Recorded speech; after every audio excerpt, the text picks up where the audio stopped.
My son said to me, he says, Dad, what are you always so content with what you've achieved? If I go, well, I've done 173 songs, I can't take it. I haven't released what I consider my Sgt. Pepper. Like when people say, which is my favourite album, I go, I haven't made it yet. Every album I go, why the fuck didn't I? If I leave something forever and I go, shit. Yeah. I mean, the good competition was which songs are the haunted ones.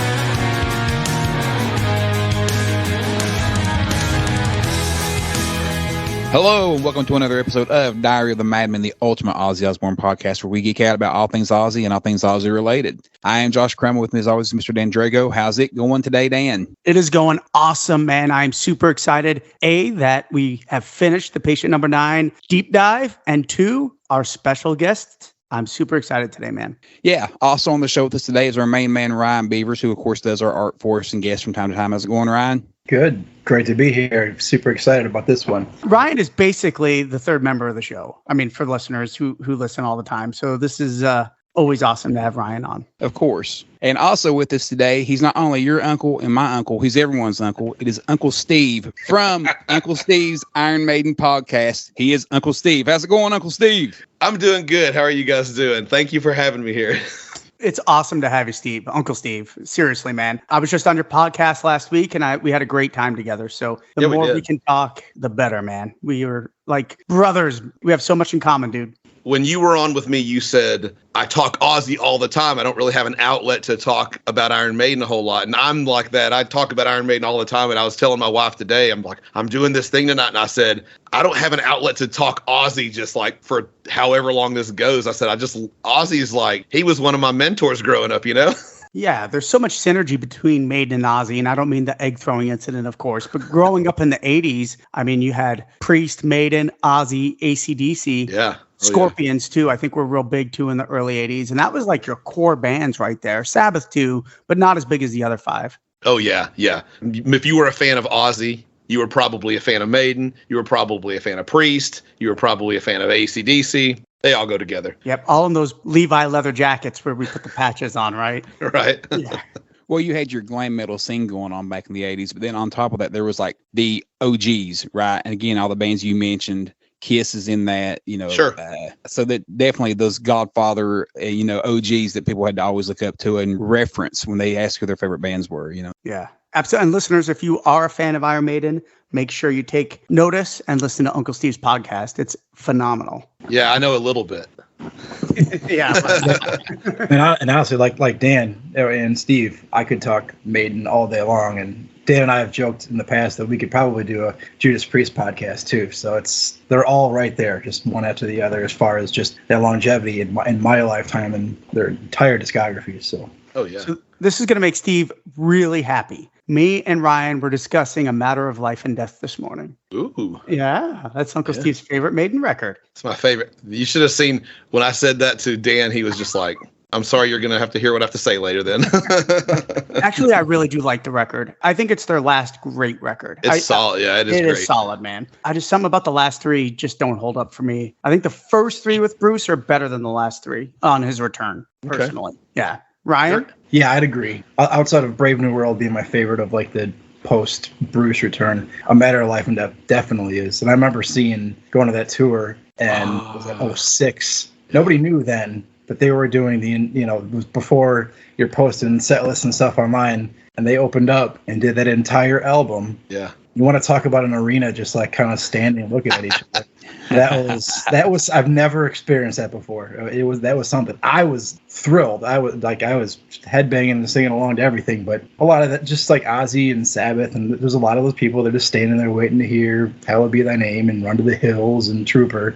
As soon as those songs kicked in, the roof came off, but it took 65 minutes to get there.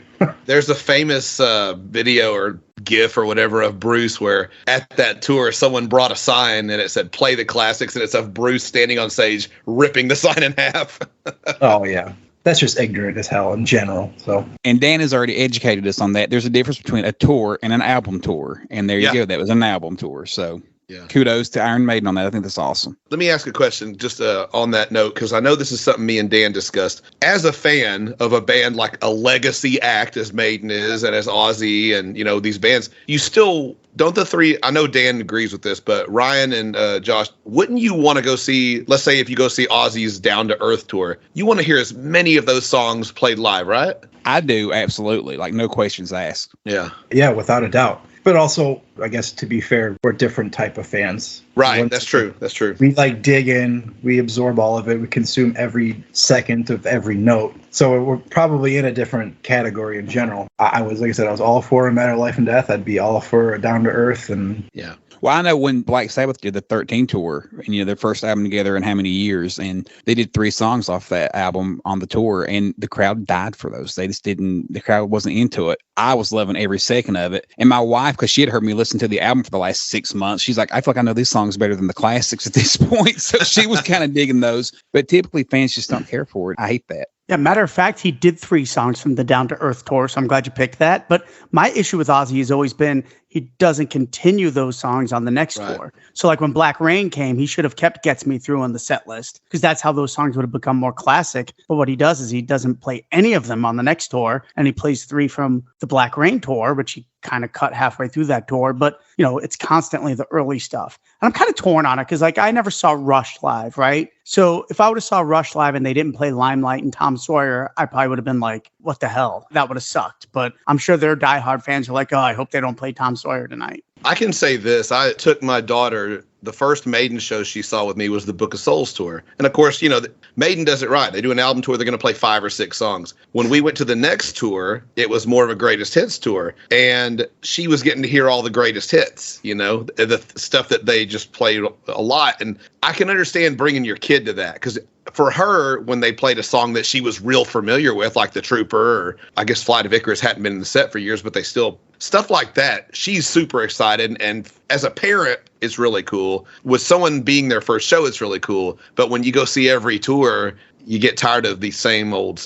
Right. Yeah, the irony is, and I know I could speak for Josh on this, my kids probably know Ordinary Man and Patient Number 9 better than any other Ozzy record because they're new. So they listen to them a lot, but they know them much better than Diary of a Madman and Bark at the Moon. Sure. And I will say my son, his favorite Ozzy album is Blizzard of Oz. Caden likes Blizzard of Oz a lot. He does know that one in and out. And oddly, one of his favorite songs is You Looking at Me, Looking at You, which of course was the B-side initially, right? But I do think, even on the Greatest Hits tour, if you could just throw the diehard fan a bone and do 1 or 2 obscure tracks, that's all we really asked for. When Black Sabbath did their farewell tour and they threw in Hand of Doom, like that was perfect. That's all we really want, just 1 or 2.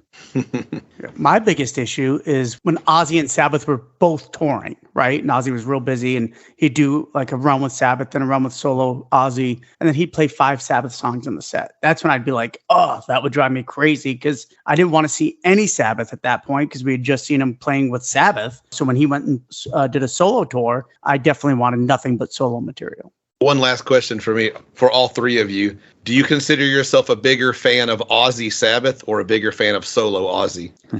We all smile because we already know the answer to this. We all 3 prefer Ozzy solo. Okay, that makes 4 of us. Yeah. Randy Rhoads is what brought me into it full form in the first place. So it all started right there for me. Yeah. It's a lot to do with what we've discussed as a group, the 3 of us, and like even Dan was saying on yours, Steve. It's a lot about what you're introduced to. Sure. Like, I was a kid, it was 94. So it was like on the cusp of him coming back and Osmosis, and like that's just what I was exposed to. And it was the first time I saw him live was solo, and just you put all those things together and it just becomes, this is what you gravitate towards. It's interesting because I got into him in 81 with Diary of a Madman. So then I got Blizzard, of course, but then I wanted to go back and get Sabbath. And this is why I think this album resonates so much with me. In my weird way of thinking as a young kid, I thought, well, the first Sabbath album I'm going to buy, and I don't think I've ever told Josh this, the first Sabbath album I'm going to buy is Never Say Die, because it's the closest to where reality was at that time. So that was 78. It was 81. It was only 3 years ago. So I thought, well, let me start with Never Say Die because it's the last Ozzy album did with Sabbath. And then I worked my way backwards. But it's kind of interesting that Never Say Die is still one of my all-time favorite records for that reason. That's cool. Yeah, that's very cool. All right, guys. So before we get into today's topic, This one thing we thought we'd cover real quick. There's no real Ozzy news or Ozzy world news, anything Ozzy related news going on. So the one thing I want to throw out at you all, last night there were some reports came out from some people online who were complete idiots.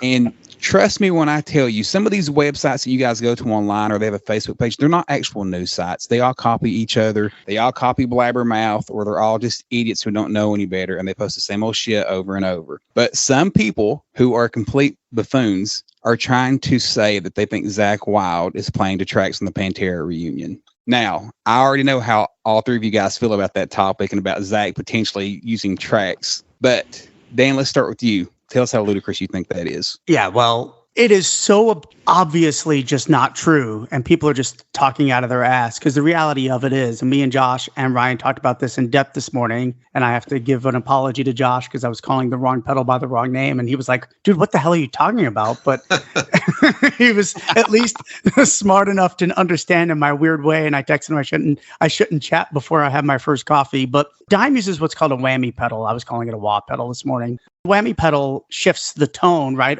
up a whole octave. You can't get those squeals. It's on Becoming, right? Is the song they were showing, Josh? Becoming is that one that's like bump, bump, wow, bump, yeah. That's the song. So they thought it was an artificial harmonic that makes that sound, but it's not. So they're not seeing Zakk play artificial harmonic. He's using what's called a whammy pedal. The whammy pedal will take that note and shove it up a few octaves to give it that real, sound. And Josh said it perfectly earlier. It's probably a tech on the side of the stage that actually runs that, because a lot of times when you're that big, they will handle the pedal board for the guitar player. So it's quite clearly a whammy pedal, and he's trying to keep it as close as possible to the original recording. And especially on this tour with Metallica, where they're playing on the oval stage. So there's a chance you could be playing that song and be nowhere near the damn pedal if someone wasn't doing it for you off stage. You could be literally a football field away from it. So, someone else has to do it. I think there was some footage somewhere at the early stages of when they got back together, and Scott Ian was at a show, and he was actually having the pedal and doing it. He was actually doing it. I'm pretty sure I saw that.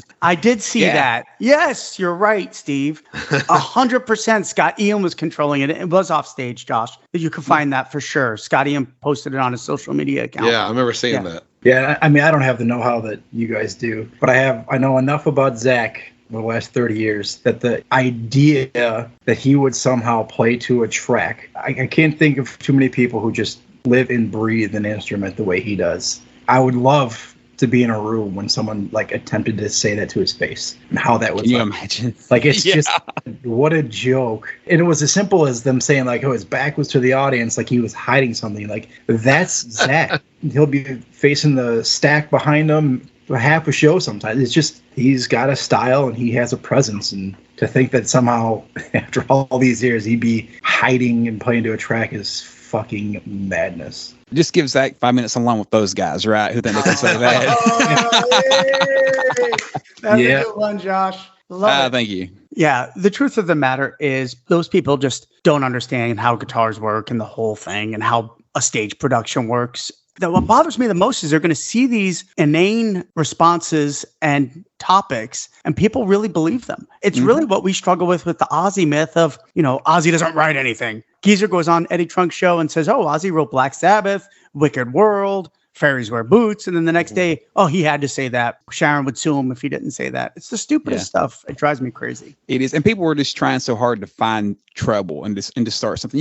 Let's just be honest. So the big debate has been Motley Crue. How much is lip sync? Mick Mars says that Nicky's completely pre-recorded at this point. The reality is we don't know. I will say Nicky's always struggled to play the bass a little bit. He's not the greatest bass player in the world. Zakk Wylde might be the greatest fucking guitar player in the world, so shut the fuck up. That is not even a fucking debate that Zakk Wylde might be recording this. That is stupid. Yeah, there's no question. And now there's this whole rumor going around that Nikki Sixx didn't play on the first 4 Motley Crue records. Have you heard this one?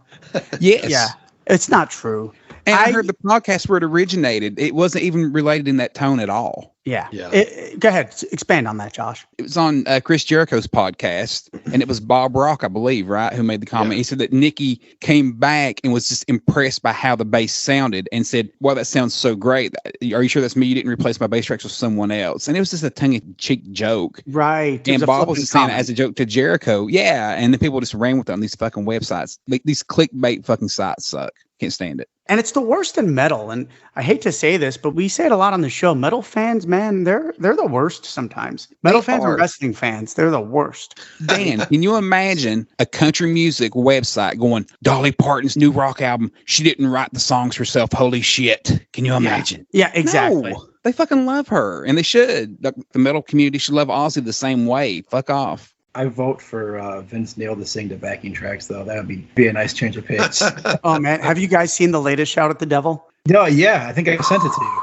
Oh, it's brutal. There's like one that just came out last week. It's not great. He's not even saying words anymore. He's just like partial belching into the mic. And I don't know, I guess you got enough like hairspray in your perm and enough beers in your stomach. Like it all sounds fucking great. I'm like obsessed with, there's two things I'm obsessed watching. Those Christian videos where people jump up and down like they're, speaking in tongues and they're dancing and they put the metal to it. Yes. I love it. So I watch those all day. And the other is when people like put fake words to what Vince Neil's saying live. Those are the greatest, man. They're hilarious. And we hate it though, because we love Motley Crue so much. Oh my God, I love them. And it's like, I hate this, but it's a reality. The fact of the matter is we talk a lot, and this is probably how I felt during the Ozzy show. Ozzy and Motley Crue, they were so evil back in 1981, 1982. I remember legit being scared looking at the Shout at the Devil record. Like legit being like, oh my God, these guys are scary, and like almost like a horror movie. And now they're from the beginning was scary, right? The intro on that. Oh, my it's God, so it was creepy scary. as hell. Yeah, absolutely. Yeah, so it's just a shame. I still am not a fan of like they should retire. I think they should do it for as long as they want. We have the right to not go see them. I hate that they should retire bullshit. That's not up to the fans to decide. That's up to the artists to decide. We get to decide if we want to go. You vote with your dollars. Yeah, absolutely. Hey, let me ask you guys a question real quick since we mentioned the intro of Shout at the Devil. Steve and Dan, you guys are a touch older than Ryan and I. So if you listen to Dr. Feelgood, on the intro, it's like, Dr. Davis, telephone, please. Dr. Davis, telephone, please. That same intro is on Operation Mindcrime by Queensryche. Was that ever really a conversation back in the day, or I was too young to really be a part of that? I wasn't really a fan of Dr. Feelgood. And I wasn't really a fan of Queensryche. But I definitely heard it because I had friends that liked Dr. Feelgood and Motley Crue, and I liked Operation Mindcrime, the album. So yeah, it's definitely the same exact recording, which is like it is. They're like a year apart.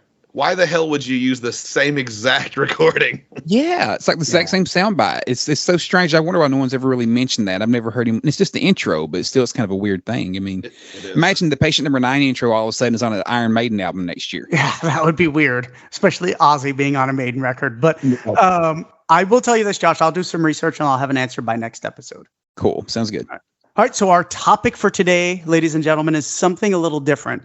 Every podcast, Josh and I and Ryan a lot come on the show and talk about how great Ozzy is. And he is great.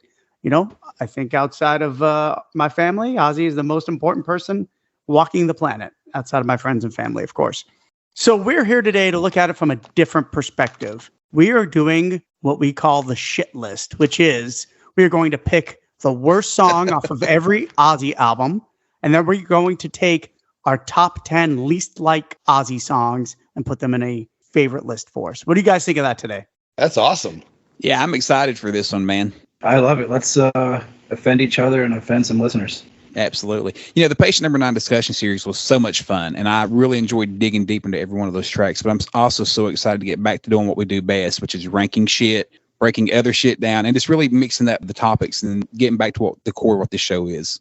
So I am sure that we're going to have a lot in common on the worst albums. I think, worst songs from each album. Yeah. What I'm really curious about is the bottom 10 list, right? Because I think that was much harder for me personally than picking the worst song off every album. Matter of fact, I think that came pretty easy. Like, don't you think, Ryan? Don't you think picking the worst song off every album came pretty easy? It did. It's always there. It's always in the back of your mind. You know what song you might skip the most. It's just part of it. That part was easy. Yeah, when they're the soundtrack of your life, it's pretty easy to recall without having to think about it and know, like you said, which ones you skip the most often or which one you're kind of like, I love them all. They're like your children, but I'll skip this one most times. Well, when you're a diehard fan of any band, we're like, I know all four of us, your album, you listen to an album. You're not just going to go, oh, let me listen to this. Like, someone going, oh, No More Tears. I Don't Want to Change the World. Mama, I'm Coming Home and whatever. That's what No More Tears is all about. Like, no, it's not. You listen to an album, you know what you like. Like Josh said it exactly. You've been listening to these things for years. You know what works and which ones don't work quite as well. And it even references back to the sequencing, like we talked about in previous episodes. When you listen to an album, you listen to the sequence, and the song before another song can make it perfect sometimes, the way it flows into it. It all adds in. Now, my wife is like the other person. She'll go to a concert. She's like, play the 3 songs we know. Let me get the fuck out of here. I don't need to hear 2 hours of Leonard Skinner to hear Freebird. Just play Freebird, let me go. I'm not like that at all. I like the whole experience. Sometimes I listen to these albums and there's a certain song here or there that I've skipped for so long that when I go, let me listen to the whole album. And then that next song comes in. I'm like, whoa, what the hell is this? Right. So let me just lay some ground rules real quick so the listeners know what we're doing here. First and foremost, the song has to be on an actual Ozzy Osbourne album. So no B-sides included. So that means no One Up the B-side. No Spiders, because in the American version, it was Slow Down that was on the album, not Spiders. And no Hero, because Hero was a bonus track, a hidden track, and wasn't even on my vinyl, to be honest, when I bought it originally. It was just on the cassette, which was horrifying to find out the day after.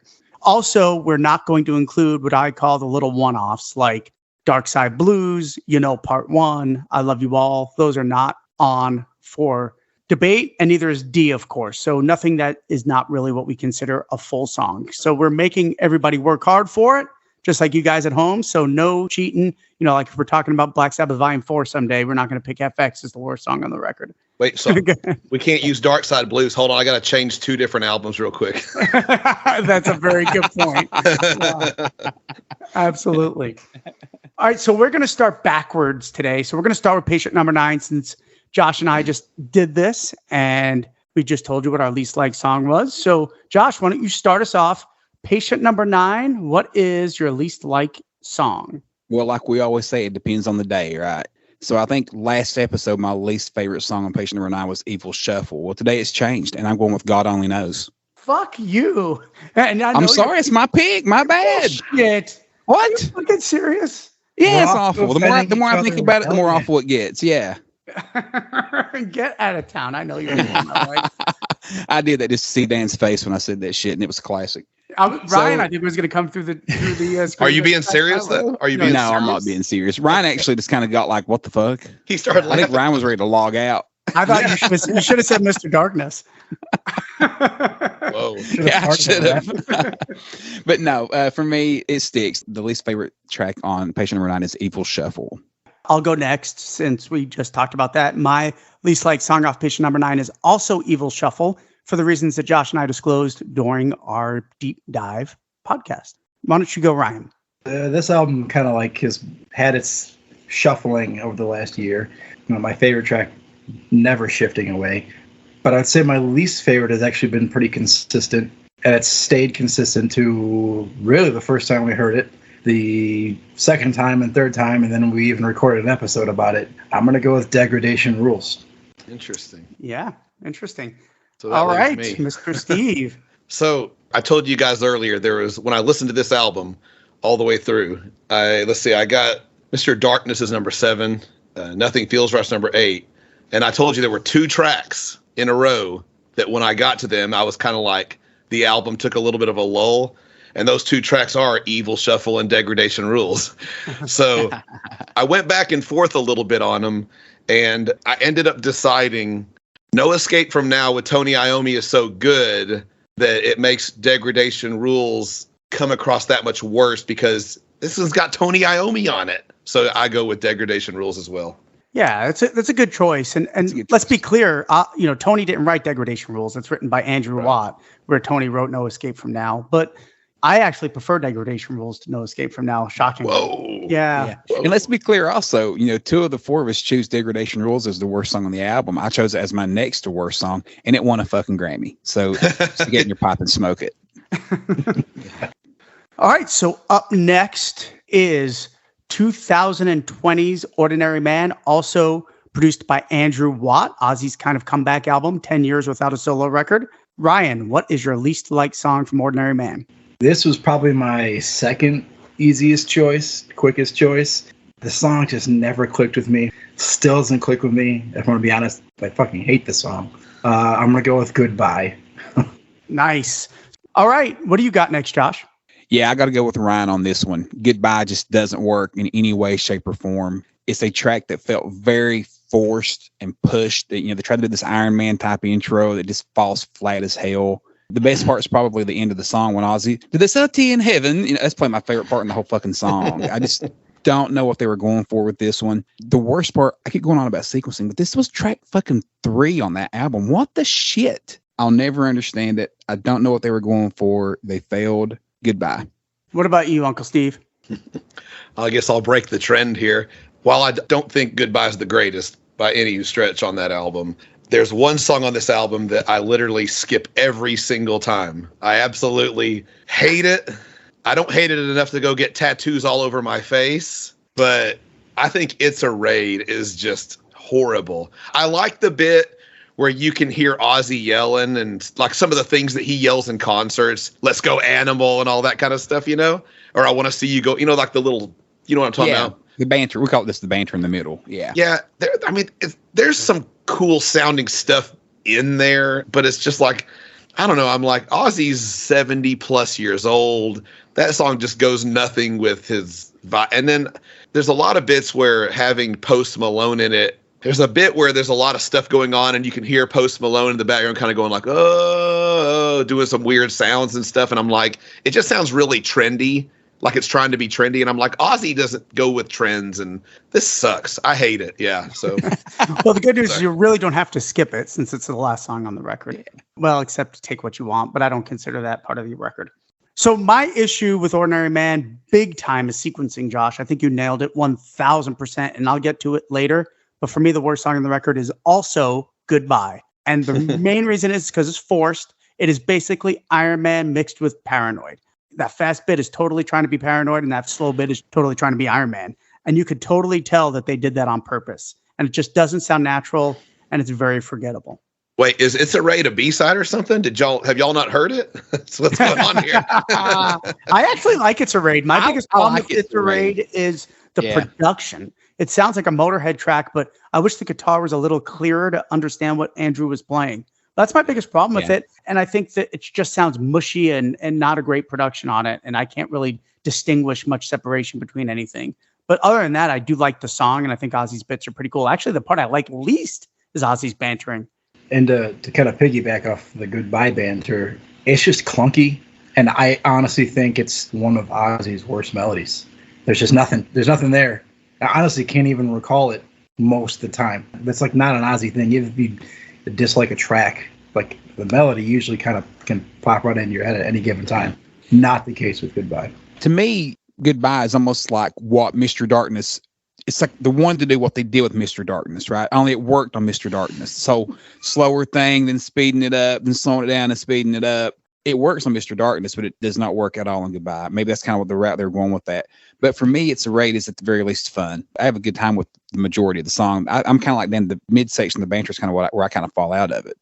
Josh, just keep Mr. Darkness's name out of your mouth. All right? Exactly.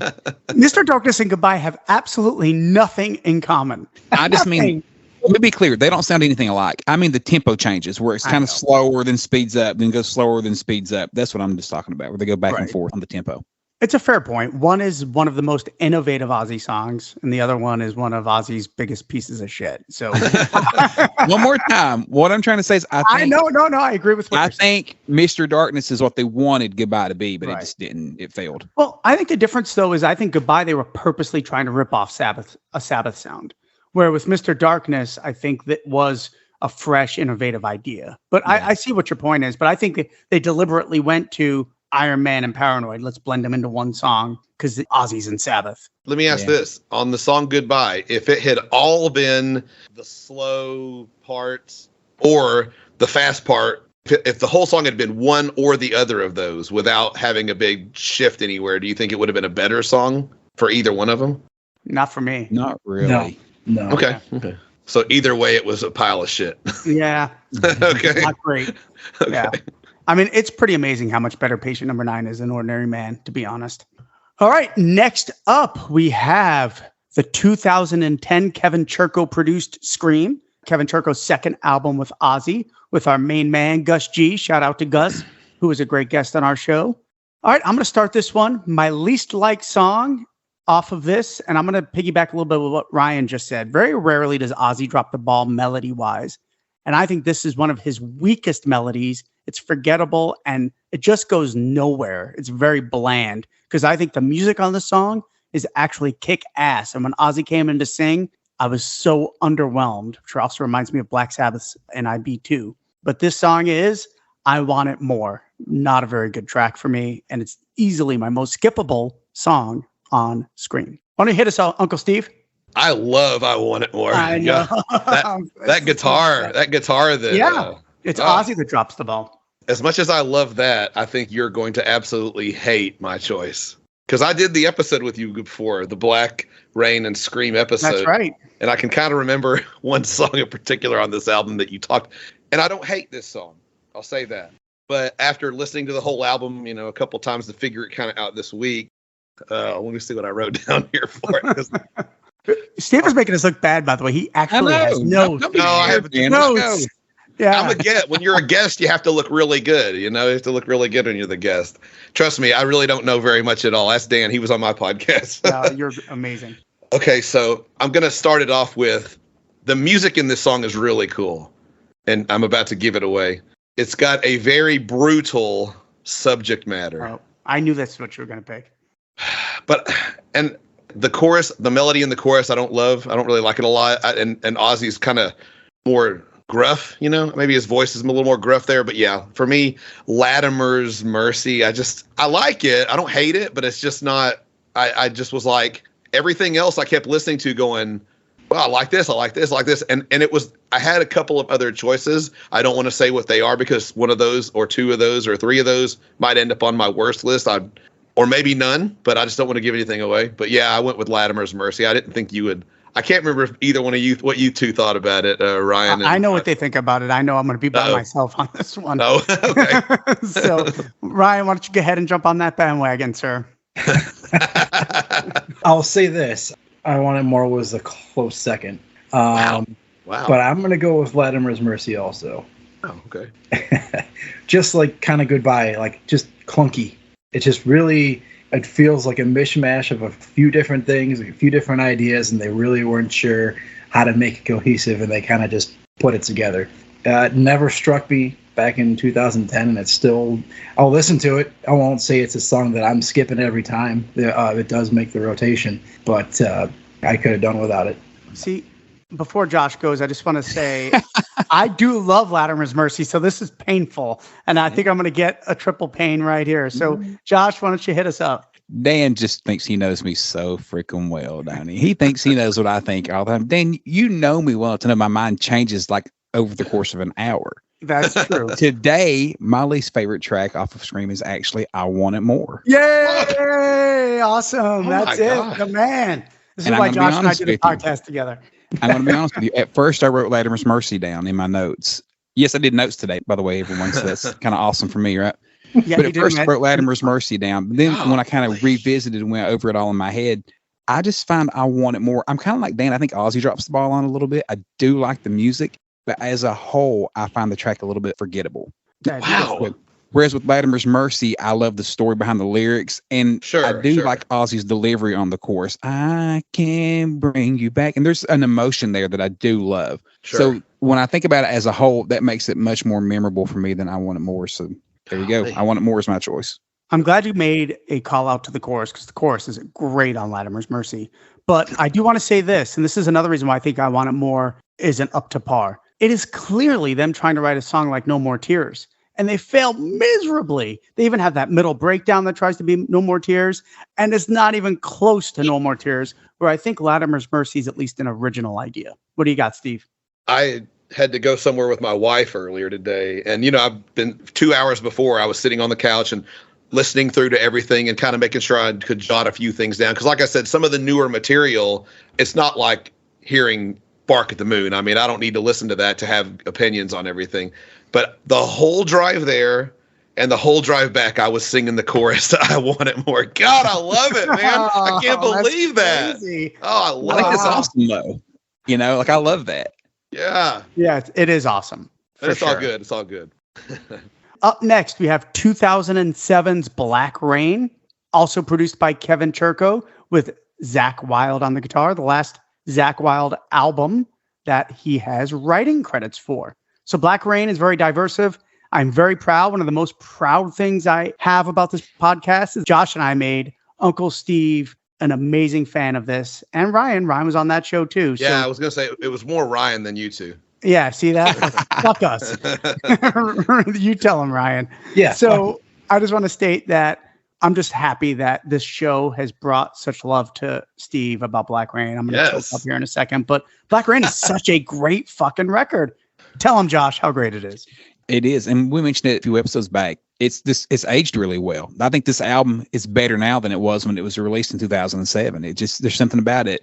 At the time, it didn't feel like it lacked an energy. It lacked something that we all wanted in 2007, but in 2023, it hits fucking good as hell. I love this album. That said, my least favorite track on it would be Trapdoor. Just never did click with me. I do love the breakdown in the middle a little bit, but man, this track has always been one that just felt flat as fuck for me. Easy decision, Trapdoor. All right, I'm going to go next because I've already seen Ryan flipping off the camera. So I'm going to have him do some double flips. And Josh and I are in sync today because we spent months being so out of sync with patient number 9. But my least liked track on Black Rain is also Trapdoor. And I used to love this song, but somewhere along the line, maybe it was Josh's influence on me, but it's lost its way a little bit with me. I think Ozzy's melody is a little too forced. It's a little too aggressive for me. I know there's a lot of cool parts, but I don't know. At the end of the day, I think Black Rain is too strong of a record to pick anything else. And I think Trapdoor just unfortunately gets that spot for me. Go ahead, Josh. I do recall before you being very upset that I had mentioned I didn't like Trapdoor that much. So I brought you down. So we try to build each other up. This is one case where I brought you down to my level. Yes, absolutely. Okay, that's cool. It is cool. It's just the fact that it's picked. I mean, it made the album and fucking Nightmare didn't. I'll never, ever understand. Yeah, that's for sure. Even I Can't Save You. You know how much I love I Can't Save You. All right, Steve, what do you got on the great Black Rain? I will say this. I did listen to those 3 tracks today. And Nightmare, I was like, holy crap, this should have been on the album. Yeah, it's so good. They really all were good, but Nightmare really stood out. I was like, wow. I'm not going to be picking Trapdoor. Shoot. I'm going to drop my phone. You just fell through the trapdoor. Whoa, I'll be right back. I talked to Dan about this a couple weeks ago. I was just like, I think so far, everything post Osmosis for sure. I think Black Rain's my favorite album right now. Post Osmosis through patient number 9. Awesome. Love it, man. I listened to it the other day and I'm like, this is one of the albums where I literally got done and I was like, wait, what am I supposed to pick now? Because I liked everything. And so I listened to it again. I think this will be a little shocking. I think this is a really odd pick, but I picked Not Going Away. Wow, that is shocking. I just said, you know what? I like every song on this album. I had to pick one song, and after I listened to the entire album, I just thought, I think I like everything else just better than that song. So, I think that makes sense. It's kind of a plotter, right? Yeah. Strange album choice to open. I mean, Nightmare should have opened the record, to be perfectly honest. And Mike Borden's drumming performance on Nightmare is so freaking good, man. Oh, it's so good. Yeah. I know. And so, Steve, let me ask you real quick before we move on to Ryan, because we don't really care what Ryan thinks anyway. So, what would you say is your favorite song on Black Rain? Ooh, Lay Your World on Me is awesome. The Almighty Dollar is awesome. I love Countdown's Begun. I love Here for You. I guess I'll say I won't pick a ballad. I'll go against a ballad, just not picking ballads. I'll pick ballads and rockers. I'll say Lay Your World on Me and The Almighty Dollar. The Almighty Dollar is just so different. Yeah, it's so good. Matter of fact, I've been saying that all the time, right? You all heard me say that for years. And that slap bass at the beginning of it, man, like Blasco doesn't get any credit for that. That's sweet as shit. It is sweet. And Ozzy sounds, the melody on that song is so catchy, man. It's so good. That chorus is insanely great. Insane. Would you consider, we've debated this for a while between us in our group chat, would you consider The Almighty Dollar an epic in style, or would you say not quite there? It could be, but it's a unique song. Like, it's got a lot of parts, right? Yeah. Like, to me, this is probably not going to fit, but it's the Scary Little Green Men of this album. It's just, it's got an album title where when I first saw that album title, I was like, this song is going to suck. How stupid, The Almighty Dollar. And I listened to it like, holy shit, this is awesome. Yeah. So Scary good. Little Green Man fits that Oh. perfectly. Yeah. Yeah. All right, Ryan, My break daughter our loves hearts, that one. Ryan. I just saying, your face was fucking. Ryan's face when we were talking about all the great songs was like twitching. It was awesome. I'll just give you all a low below one, all in one swing. Uh-oh. My pick is the Almighty Die. Oh, no. I know. No. I knew it. And that's hard. Fuck, are you serious? And that's hard because I do fucking love the chorus. I love the melody on it. I love like the pre-chorus to it. But again, that clunkiness, the bass is cool, but it's very different. It just doesn't really, and I fucking hate the effect on Ozzy's voice on the verses. It's just unnecessary. Just let it go. Let him sing. Let the guy do his thing. He doesn't need to be covered in whatever it is, reverb and effects. And go ahead, Steve. As much as I love that song, what he's saying, I can totally get behind. I can understand that. That's a good reasoning. Ah, Jesus, Ryan, you're killing me. Well, I was just going to say, I think my biggest problem with the Kevin Churko era is that I think he puts way too much effects on Ozzy's voice throughout the whole Kevin Churko era. Which is what, if anything dates it, it's that, I think. Yeah, not that I agree with Ryan, because obviously I love Almighty Dollar, but there's a lot of songs on Black Rain and Scream where I just feel like Ozzy's over-affected. More Black Rain than Scream. But oddly enough, we spoke about it before on here. Ozzy sounds great on Crucify the Dead on Slash's solo record, and Kevin Churko produced that for Ozzy. So it's weird how his voice sounds so good on that. We talk about it all the time amongst ourselves. Yeah. But yeah, on the actual Ozzy album, he doesn't sound as good. It's weird. Well, now we're cooking, everybody. I mean, now I'm flat out mad at Ryan. I'm not gonna lie about it. This bullshit. This is ridiculous. Josh's Mr. Darkness. I love it. Jesus. Absolutely love it. All right. Up next is the incredible Down to Earth, produced by Tim Palmer, released in 2001, October of 2001. This is a grower of a record. I think Josh personally has really turned me on to this record a lot. And over the years, this has moved up a lot on my list because at one time I'd say this was my least liked record by Ozzy, but not anymore. I will start this one again too, because this one was very easy for me. I've always had a song that I was not crazy about on this record. It's always the skippable track, and that is the Tim Palmer, Jeff Nichols, Andy Sturmer, Ozzy Osbourne penned Black Illusion. It is dull, boring, and I don't like when Ozzy solo tries to do Black Sabbath. And that's what this is, and it's just done poorly. Easily one of my least liked tracks. What do you got, Uncle Steve? Well, this is the first match we'll have all night. Yeah. This and Black Rain to me were the two of the new era, the two hardest albums to do, because I was like, they're both very solid albums. This is one where I listened to everything a couple times and I just thought, it's just calling it a Black Sabbath try is, I guess, a good thing, because it's just kind of, it goes at one pace, and it's just, I wrote sludgy. I like it, but it's, if you have to pick one, that's what I picked too. What do you got, Ryan? I'm gonna say ditto. I'm gonna go Black Illusion. This one never resonated with me, and to your point, yeah, when they try to do the heavy, chuggy Sabbath thing, that's what I dislike the most in Ozzy solo. I like that separation, that difference between them. The verses are, again, I keep using this word clunky, but that's really what it is. The melody is not memorable, and it's one of my least favorite choruses across his career. So Black Illusion, easy. I think that's a good point, because there are a couple of other songs that I think their choruses are bland and not very good. There is one track that comes to my head, but there are other things about it that I like a lot, and Black Illusion doesn't have that for me. What do you got, Josh?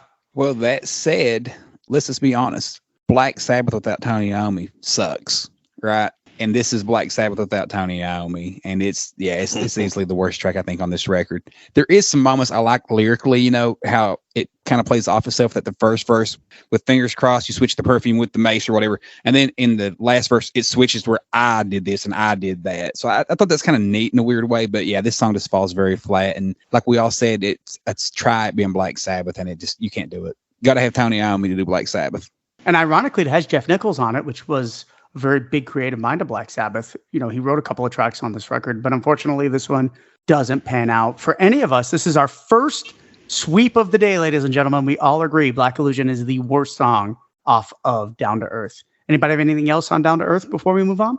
Yeah, real quick. They're still out there. The world has never heard the track written by Dave Grohl. You remember that was the whole thing? Zach was pissed off. I'm not playing on a fucking track written by Dave Grohl. That's back before they were like buddies. Now they're all friendly and shit. But Zach was all pissed off about that, if you'll recall. And that was like big news, and the world still never heard that track. So, yeah, matter of fact, I actually think I'd probably enjoy it better than Black Illusion, because I thought Dave Grohl's Probot record is awesome. The guy can write metal. So I think it's probably a pretty good track.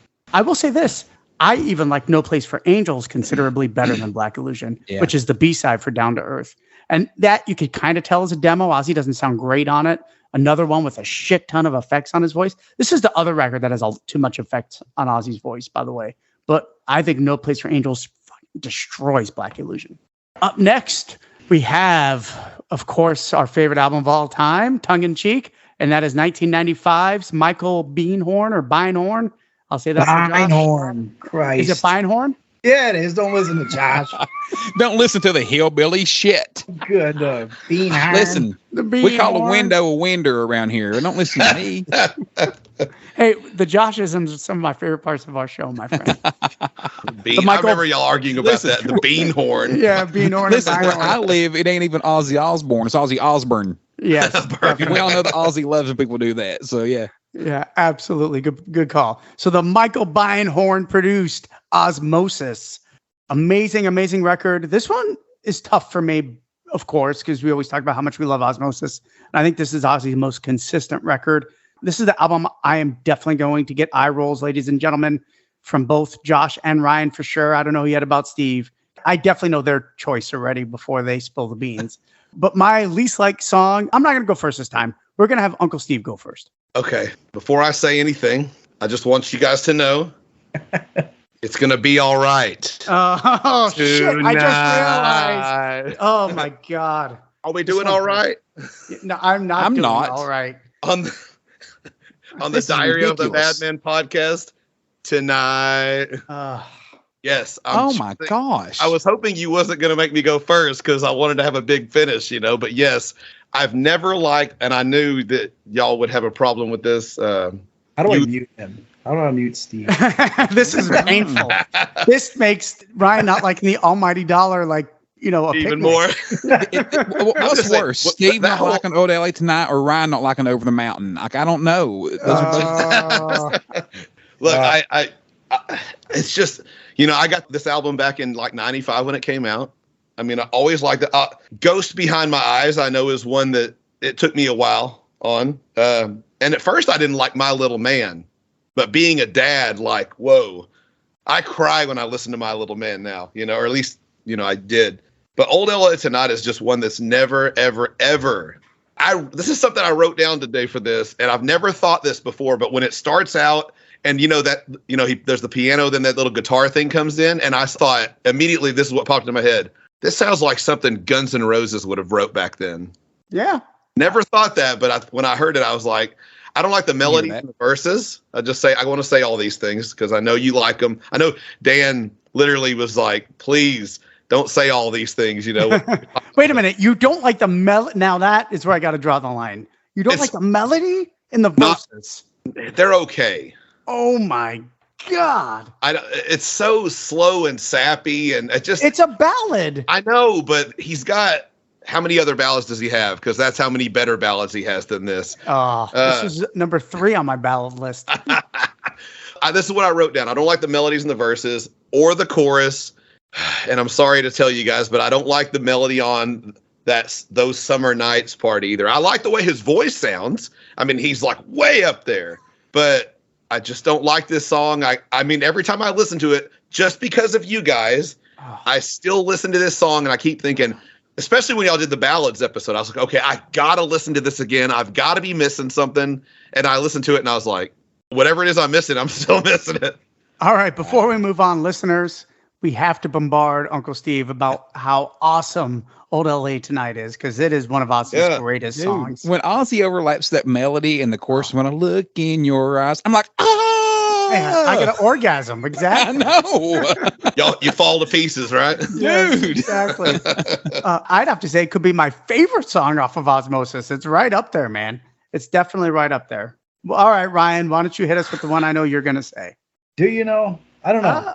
All right. I know Josh for sure, Oh, did he just say ditto? 50-50. Did he just say ditto? No. No. That's what I heard. I heard ditto. Ever accuse me of that again? No, this is a hard one because, like I said, this was like right in the era. Osmosis is like upper echelon for me. Like if my house is going down in flames, like I got my daughter in one arm and like my Osmosis final in the other, running out the front door. So I'm picking this strictly because there's just elements that I don't like of the song. I'm gonna go with My Little Man. Oh, Trust me, I get the sentiment of it. Like I can't cry to save my life, but if anything was gonna have songs that make me cry, that's one of them. But it's that whatever it is. Is it just keyboards? Is it like a harpsichord? No, I think it could be a sitar. Like he was trying to straight up emulate the Beatles. I don't know. It's just the way that it fades in and starts the song. It just kind of meanders throughout before the song really kicks in and then comes back in. I just don't like that sound. That's really all it boils down to, because I honestly think it is perfection otherwise. That's my only reason for choosing it. Brian really stated it perfectly. I'm the same way. I will say this song has grown on me a ton, again, since I've become a father also. And I do give you guys that. I can see where you're coming from with that. It has grown on me a lot. When the album came out, I was 15 years old, and I just this was the one I didn't like it at all. I love the guitar solo. I always like the solo a lot. I always like the bridge a lot going before the guitar solo. When you're dreaming, you can talk to angels. And I've always liked that section.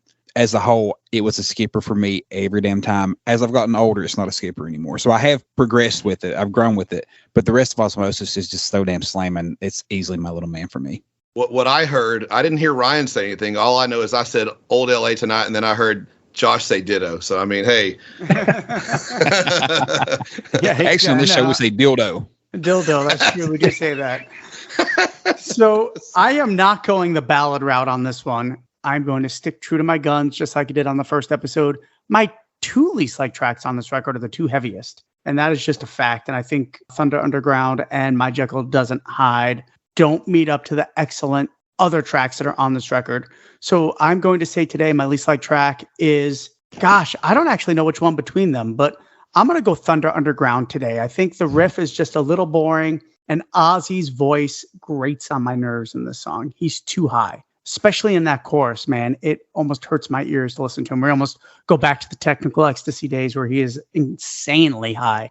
But I think it's kind of a boring track. Again, it's Ozzy trying to do Sabbath, and I just don't think it works very well for me. For me, Thunder Underground is not my favorite track off this record. I was about to say, if you picked My Jekyll Doesn't Hide, I really am going to just abandon ship on this episode because that track to me is slamming, man. You need to revisit that more. I mean, I know you've revisited this album a million times. I don't mean like that, but listen just a little closer on that. How you're not getting that one? I'll not. I love it. It's crazy. I mean, there is not a bad song off of Osmosis. There's just not. This is the toughest album. Again, that goes back to the strength of the album, right? Because that album is absolutely so good. But do you guys think The Whole World's Falling Down should have replaced any of those tracks? I don't think so, because I don't think it meets the tone of the record. I think it would have stuck out like a sore thumb because there is nothing on the record like The Whole World's Falling Down. I think it's a great song. It just doesn't fit with the record. I think Voodoo Dancer would have fit better on the record personally. I think I agree with everything Dan said right there. That said, Whole World's Falling Down slamming as hell, man. Dean Castronovo,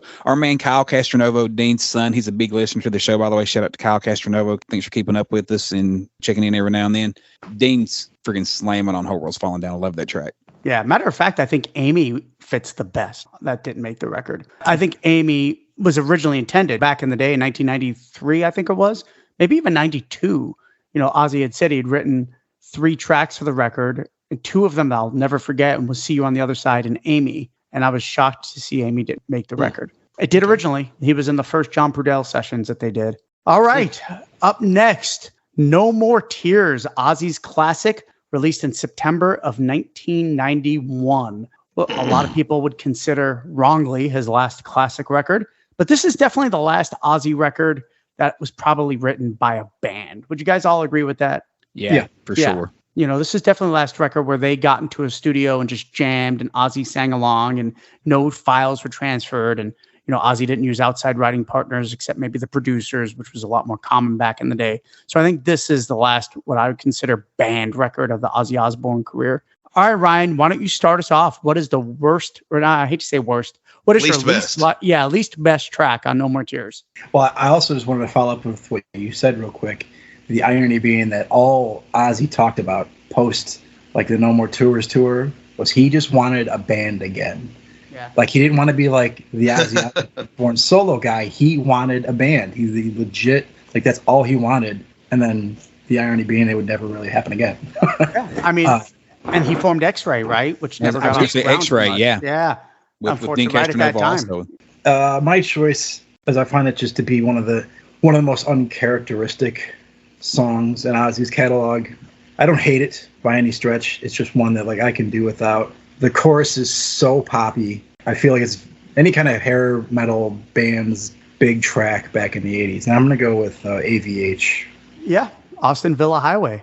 All right, Josh, why don't you hit us up next? When I was growing up, it was always alcohol, Valiums, and hash. And then, of course, we all were educated differently growing after that. Good choice, Ryan. For me, I'm going to go with the track before that, Zombie Stomp.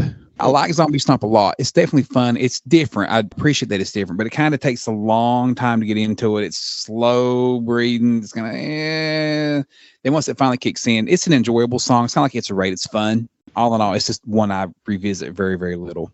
Well, we've talked about this on the show. I think he reimagined, meaning Zakk Wylde as the Don't Blame Me track. Because the breakdown on Don't Blame Me is very similar to the Zombie Stomp intro to me. And I wonder if he just reimagined it because it didn't make the record, which originally No More Tears was going to be called one of many titles, but Don't Blame Me was one of them. So it's ironic it did not make the track list of the album. I actually think Zombie Stomp's melody shits all over AVH personally. Those verse melodies on Zombie Stomp are incredible. The chorus might be a tad weak, but those verse melodies are awesome. Awesome. I'll go next. My least liked track, I'm going to jump on the Ryan bandwagon here, is AVH. I think the song is actually kind of boring and just never goes anywhere. From the beginning, slide guitar, which I've never liked. The riff is too funky for me for an Ozzy song. I think actually No More Tears is his most hair metal album outside of The Ultimate Sin. There's so much hair metal vibes to this record. And I know it has some classics, but AVH just doesn't do it for me. Little boring, doesn't go anywhere, bland riff. What do we got, Uncle Steve? I had AVH before. I revised this a little earlier today. It's the only one I changed out of my original choices. But I will say the pre-chorus on AVH is really good. That I love the feeling when the magic. That's really good. But that as soon as he said the chorus was real poppy, I was like, AVH. It's got to be AVH. Yeah, I agree, though. It sounds like anyone could have done that. I was a little shocked when I came up with my final choice here because this is like a lot of people think this is the Ozzy's best album. It's Blizzard, Diary, and No More Tears. I like this song. I don't skip it, but I chose Time After Time. All right. Yeah, that's a hard one. I had a feeling you were going to go there. And I thought of all the ballads, it doesn't really do anything different. It just kind of starts and it stays kind of the same. There's no real big changes or no real. And I was like, it's a nice song. The lyrics are real nice and sentimental, but I will tell you the change that I love is Zakk plays a guitar harmony behind Ozzy in the second verse. That is absolutely beautiful. So the next time you listen to it, listen to Zakk's part on the second verse. You talking about that Day After Day part? Yes. Because Ozzy's doubled. He's doubled there too, right? He doubles him. Yeah. Everywhere. He sounds great there. I mean, I do like that part is so good. And listen to what Zakk's playing behind him. It's gorgeous. It kind of saves the song. But that Time After Time part, a little boring. Yeah, I agree. I had a feeling that Uncle Steve was going to say Time After Time right there. I don't know why, but I just want to drop a note real quick. Written by Ozzy. Right, those are Ozzy's lyrics, if I'm not mistaken. 100% just Ozzy and Zakk. Yeah, they're nice, and they're nice lyrics. Yeah, so again, Ozzy doesn't write a damn thing. He's never written a lyric in his life. Well, there's another one, by the way, that he more or less wrote the entire song. With Zack's help, but still, excellent choice, man. I can go with you on that. All right, Josh, what do we got? I've already done mine, Dan. You did? Yeah, I did. Oh, can I say one more thing? Can I say one more thing? Oh, yeah, Zombie Stomp. Fuck. Can I say one more thing here? Yeah, go ahead. Yeah, I do like Time After Time a lot more than Old LA Tonight, though. Fuck off. You're killing me, dude. You are killing me. Oh, Jesus. So again, lyrics by Ozzy Osbourne. Let's just throw that out there one more time. Okay, yeah. A little sidebar here. I totally forgot to send it to you guys, but this might have been 2 weeks ago. I stumbled upon a YouTube video where it was just cool for what it was. Zach pulled out. It looked like the beginning of like when he was starting his solo or whatever during the No More Tours tour. He pulled out AVH like instrumentally. It was pretty cool. Wow, I saw that. Yeah, that's cool.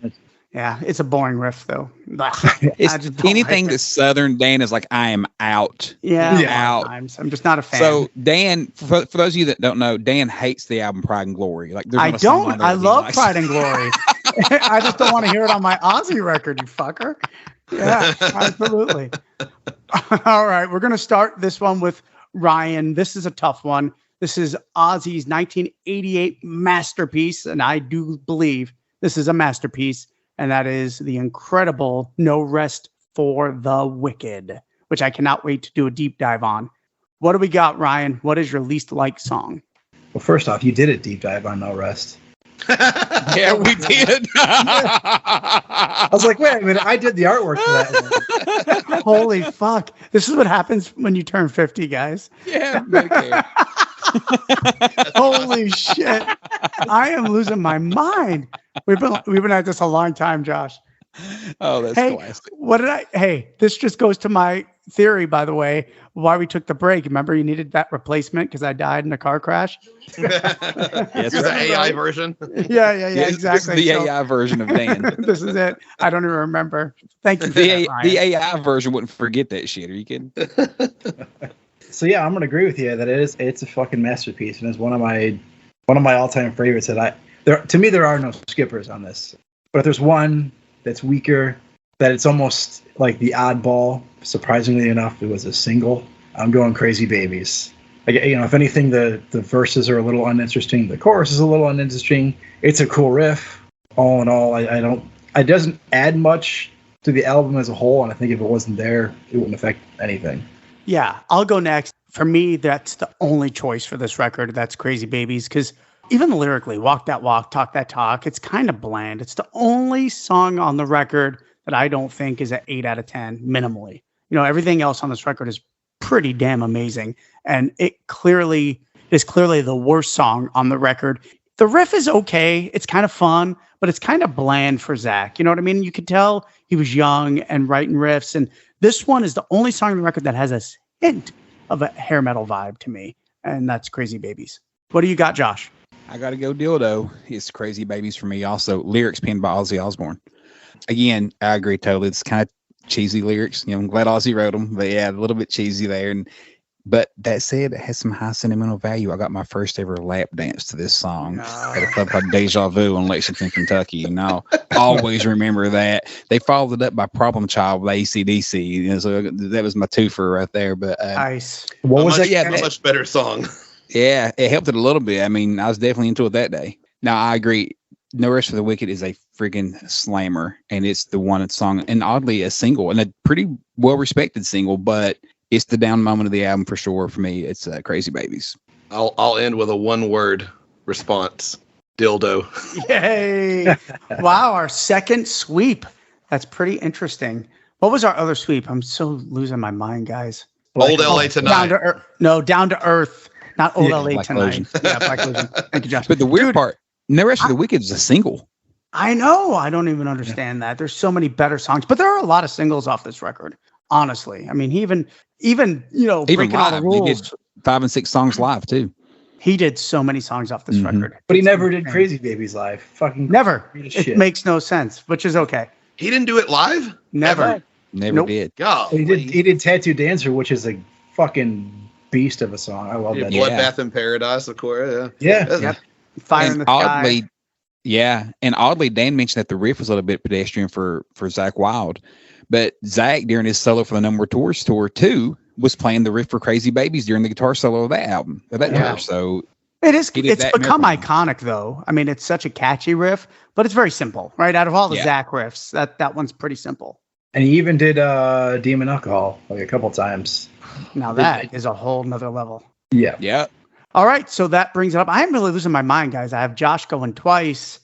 I don't remember doing a deep dive on No Rest for the Wicked. Holy I'll go 3 or 4 times sometimes. You didn't choose Old LA Tonight. I mean, come on. Exactly. All right, up next we have the 1986 hair metal beast, The Ultimate Sin, produced Infamously by Ron Nevison. There's a couple of ones here that I could have gone either way on, two in particular. I'll go first here. And this one, and I know we did a deep dive on this track, guys, so at least my mind isn't that crazy. This one here just doesn't do it for me. And I think ultimately this is one of Ozzy's weakest choruses.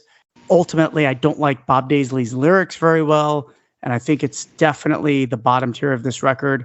And that is Never Know Why, We Rock, We Rock. Just very boring. I had to sit through him do it live. And of course, I was excited to see him do it live back in 1986. Because again, this is another record he did a shit ton off of live. The other songs, Thank God for the Bomb, but at least Thank God for the Bomb has got great verses, a cool guitar riff, and it's got an awesome bridge. Where this one, the guitar riff's okay. It's got a cool solo by Jake, because Jake is a god. Ultimately, at the end of the day, I just think the chorus is very, very weak. What do you got, Steve? I did an album review on this a good while back, and there was two songs in particular that had what I consider to be kind of dumb choruses.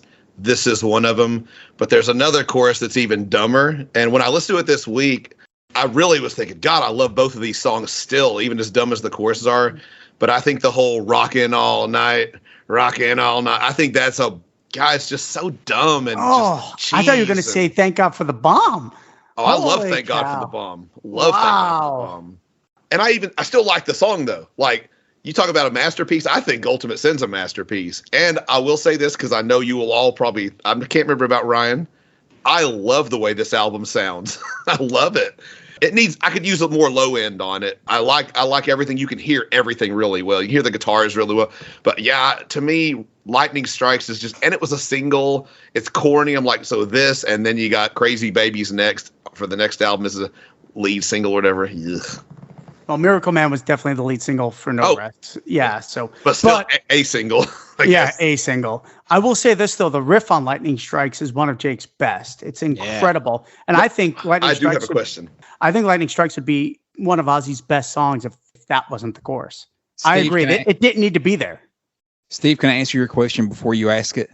Yes, it's a ripoff of Crazy Train. Okay. Yeah. When I did the review, my friend brought that up, and I had never even thought. I don't usually hear things like that, and he said it. And as soon as he said it, I couldn't even remember. I was like, oh my God, how does Crazy Train go? I can't even hear it because of this. Well, they're both based off F sharp, and Josh and I probably know how to play both of them, of course. So they're both classic riffs. But that's where him trying to rip himself off works to me, because it's different enough where. Because Crazy Train goes so poppy. And I know Lightning Strike does too in the chorus, but not in the verses. And I think it just works in Lightning Strikes pretty well. All right, Josh, what do you got? So for me, this was a very tough one for sure. And I could have went a couple of different ways, but I did go for a track that has been mentioned. I went for the track that rips off Flying High Again. Dan, do you know which one I'm talking about? Well, that is definitely Thank God for the Bomb. Thank God for the Bomb. So today, that would be my choice. Comes down simply to that chorus. I do love the guitar parts. I do love Jake's dive bomb at the end. That bridge is so good, though, and Thank God for the Bomb. Good. Oh. But I'm with Steve, man. This album's just so damn solid. I love the Ultimate Sin. We all do. We've talked about it before. It really doesn't have any real hiccups, I don't think. Unlike Steve, I would definitely go for a remix, remaster on this one. I would love to hear it with the guitars brought up. And I'd like to hear Jake really in our face the way he deserves to be, because his playing is so freaking good. But, yep, for me, Thank God for the Bomb. Ironically, Shout in the Dark is clearly, and Ultimate Sin, they are the two best sounding songs on the record. Everything else, Secret Loser would be so much better if Jake's guitars were heavier. It's just too poppy and too shiny, the production, because it's such a great song. All right, Ryan, finish us off. What do you got? So yeah, to kind of follow up with, it's not my choice, but to follow up a little bit what Steve said, yeah, this album rocks. You rock, I rock, we all fucking rock and rock. And never stop rocking. I can't see past that for the greatness that is Lightning Strikes. That fucking riff is killer. The verses are killer. My choice, I'm going to go with Josh here and Thank God for the Bomb. I just thought it's, again, one of his lamest choruses. I don't think he sounds particularly great, despite the fact that I honestly think this is one of the albums that Ozzy himself sounds the best on, despite a lot of other production things that I'd fix. But yeah, Thank God for the Bomb. That one is one that, despite the amazing bridge, that's one that I could pass up on and I won't miss it. But I do got to throw this out there. Like Dan said earlier, today was tomorrow, yesterday. It's funny how time can slip away. The hands of the doomsday clock has launched 1,000 wars. Fucking masterpiece. It is, and Masterpiece. the melody too. Oh, it's so good. That is section better than almost saves the anything. song. It does. Yeah, It makes it better than Never Know Why We Rock. Name me a part of Never Know Why We Rock that's that good. I will give you that. That part is cooler than anything on that song. No question about it. That part is so freaking good. And the line is so amazing. And the chorus is just as silly on Never Know Why. It really is. It is. You know, the truth, what happened here, Ryan, just to answer your question, I don't know if y'all know this, but I was reading a book the other day. I was reading Bob Daisley's book, For Fact's Sake. And he said the reason he mentions rock so much on every song on The Ultimate Sin was he actually wrote these lyrics for AC/DC. Really? And yeah. Angus reached out to him and said, man, why don't you come join the band, mate, and write some lyrics for us? And he wrote all these songs about rocking all the time and rocking this and rocking that, and this rocks us and we rock you. But then AC/DC ditched it and he had to settle for Ozzy on it. Yeah, that's not true. Of course, I'm joshing. Of course. You're joshing. Awesome. Ultimate Sin is such a strong record. There are some classics, but I actually felt there are a couple of weaker tracks on the record, to be honest. And I'm sure we covered that in our amazing deep dive. All right, now we get to the 3, what I consider holy grail records personally.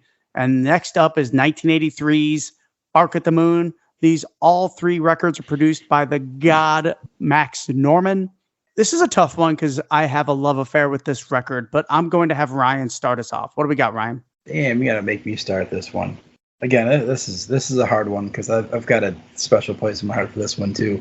But I'm gonna go with what I think is the quintessential, most dated track in Ozzy's entire. No, don't do it. Yeah, don't do it, Ryan. You know what? See, you know where I'm going. I'm gonna go with "Slow Down." Okay, I'll give you that. Okay, yeah.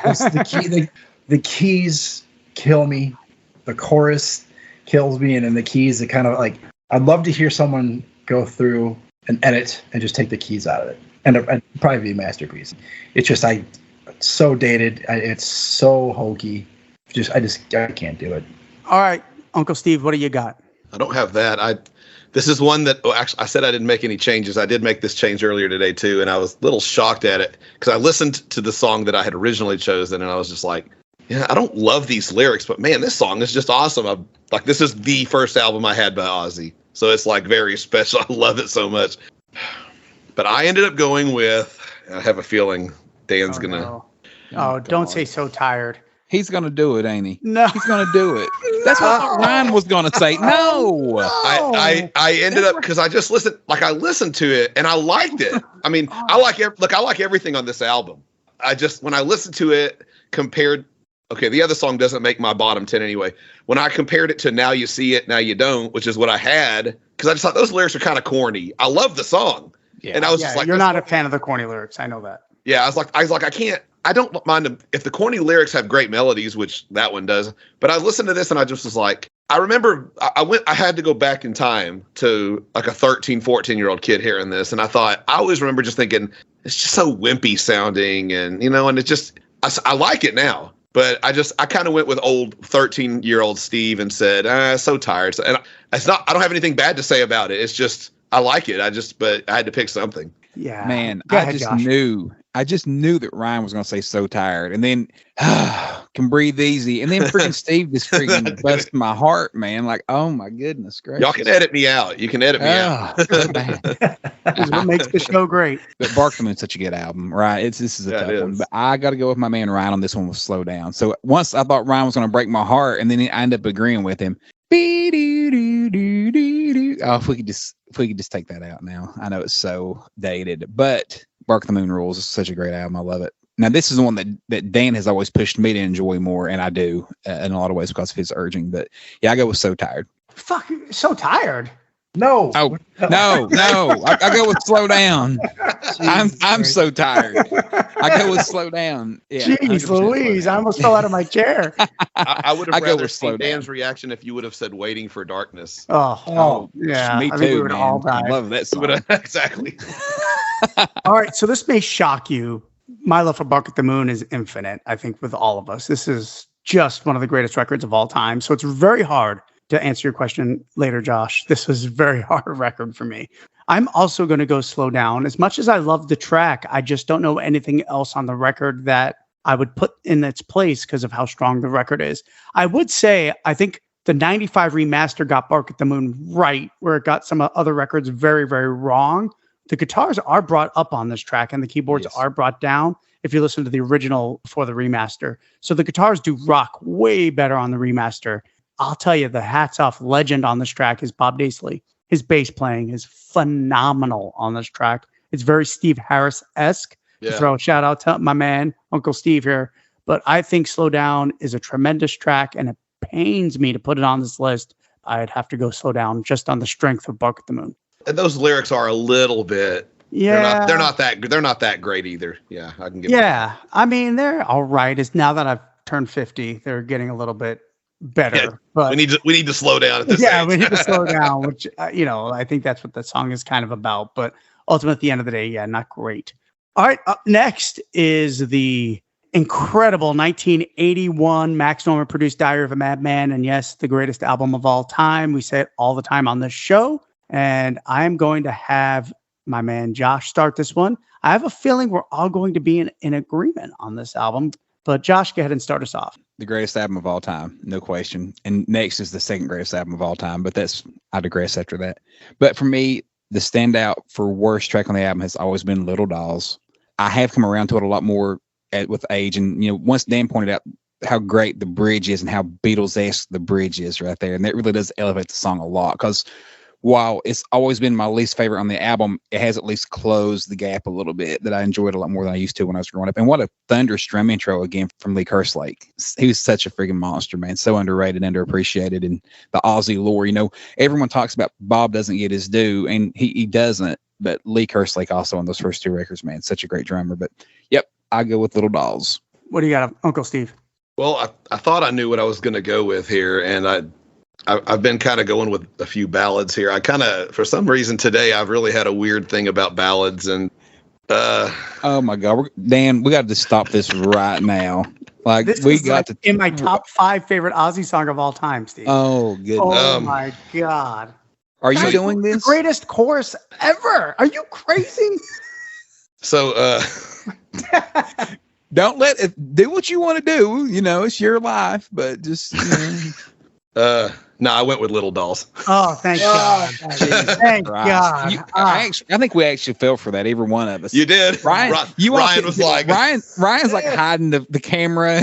It's like, what the hell is this guy going to do? I'm literally sweating. I broke out some sweat. I was supposed to go get a bag and start breathing into it.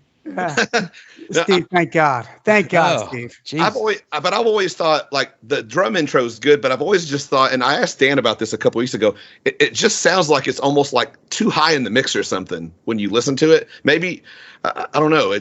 But I like that. But again, this is one of those albums where you have to pick a song, and this is just happens to be the least best on the album. I'll go next, and I'm going to agree. It's definitely Little Dolls. And I feel pretty confident saying that I don't know what else you could really choose off of this record, right? Because it's Diary of a fucking Madman, the greatest record of all time. And Little Dolls is clearly the worst song, and it's still great. Like Josh had mentioned, the bridge is phenomenal, one of the greatest bridges of Ozzy's career. I feel like the drum intro should have never been there because it is so far inferior to what the drum intro to Over the Mountain is. And I think it kind of stands out to be like, oh yeah, it's a drum intro, but gosh, where's the Over the Mountain intro? It's kind of pedestrian. Matter of fact, on those horrible remakes, Michael Borden's intro on Little Dolls is awful. It's awful. It's maybe my least liked part of the whole remaster. At the end of the day, I think the drum intro is just nothing compared to what Over the Mountain is. And I know it's side 1, side 2, both start with drums, but I just don't even think it should be there. The cool thing about Little Dolls is Randy changes that riff, very Van Halen-esque. He never plays the same riff twice on that song. So if you're listening to it, that's a fun part of it. But the solo's a little subpar for Randy. It's definitely a guide track. And I just think overall, it's the weakest song from the record. What's up, Josh? We might as well go ahead and just get this out of the way right now because we all already know the truth. Ryan's least favorite track from Diary of a Madman is Over the Mountain. We already know that. So let's just go ahead and move on to Blizzard of Oz. You don't have to explain itself. It's okay, Ryan. It is what it is. We've come to terms with it. Let's just move on. So, we know it's going to be number 1 on the worst Ozzy track list. Yeah, for sure. Yeah. And by the way, he said the Little Dolls drum intro smokes Over the Mountain's drum intro. He told me that earlier also. So, This is why I didn't go to Ryan at all. Yeah. We already know the answer.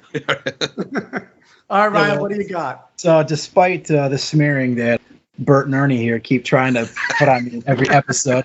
It ain't over the mountain. That's for fucking sure. I'm gonna mirror your guys' sentiment exactly, and it's Little Dolls. I don't have much to add to it that you guys have not already said. It's just, it's there.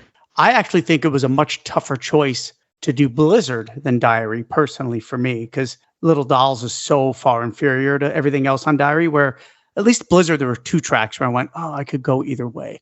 So next up and last on our list is the 1981 in America released Ozzy album, Blizzard of Oz, produced by Max Norman. As Josh said, the second greatest album of all time.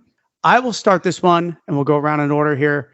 For me, this is a tough choice, but just by a smidge, the least liked song on this record is No Bone Movies. It's tough because I could easily pick Suicide Solution. I know him. I'm sorry to interrupt. The faces of Steve and Ryan when you said that, but I already knew you were going to go there. I know you well enough. And I thought he may actually pick Suicide Solution. Yeah. But their faces when you said that, I don't think you even noticed it. Holy shit. It was something else. Yeah. Suicide Solution, like the outro of No Bone Movies, there's nothing as cool as that in Suicide Solution. I'm just going to be honest. I don't like how it fades out. It doesn't really have a guitar solo. There's a lot of things about Suicide Solution that I think is a little pedestrian. Matter of fact, I hate that he plays it live so much because there's so many better songs that he has. Today, I'm going to go No Bone Movies. Lyrical content, I think, is fun. And it works here. But at the end of the day, Suicide is just a hair better. And I think it's cool that Randy does use a slide on the guitar solo, which he doesn't do on any other Ozzy track. So overall, at the end of the day, if I had to choose a song, I'm going to choose No Bone Movies. Steve, why don't you give us your choice? Dildo. All right, Ryan, what do you got? I guess I'm going to say Dildo, but I do have a bit to add to it. Only that I love the song. It's a blast. It's catchy as hell. It's just the one, I guess, that does the least for me. But ultimately, it does a lot for me, and that's one that I would love to see brought into the set. I think it would be a blast, and I think you could do it. I think, memory serves correct, or maybe I'm just making this up. I think it's a sin that I think wasn't this track is what they chose over You Looking at Me. It is, yeah. Like that was a horrible decision, in my opinion. You Looking at Me is a classic that way more people need to know about. That shouldn't have been overshadowed by No Bone Movies. Yeah, and the reason it was included is because Lee was involved in the writing of No Bone Movies. So I think that's why they gave him a bone, where everything else was already written before he joined the band. So ultimately, at the end of the day, I will say this very confidently. If Ozzy was still touring, and I want your guys' answer on this before we go to Josh. If Ozzy came out and said, I'm going to play Suicide Solution next, or if he came out and said, I'm going to play No Bone Movies next, I think maybe not Steve, but I think me, Ryan, and Josh would all say, I'd rather hear No Bone Movies live than Suicide Solution. Oh, yeah. Yeah. I've heard I've heard Suicide Solution live in person 20 times. But would you guys agree that the reason Suicide Solution has stuck around is because on Tribute, that's the song that Randy solos in? That's what made it like it. Yeah. It's a great point. Absolutely. Yeah. And Randy solo's impeccable. Yeah. All right, Josh, bring us home.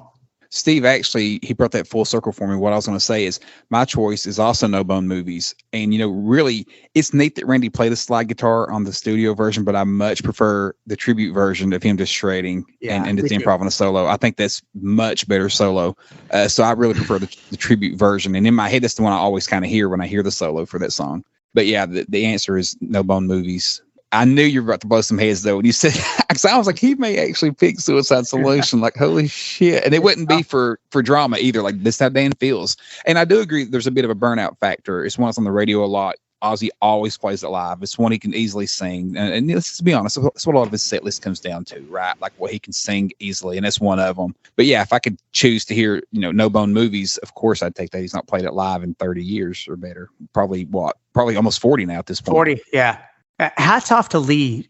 His double bass work, which was not very common back then, is phenomenal on No Bone Movies at the end. It's so killer. I sometimes just get lost listening to Lee's drums at the end of that song. Did he ever play that without Randy? No, absolutely not.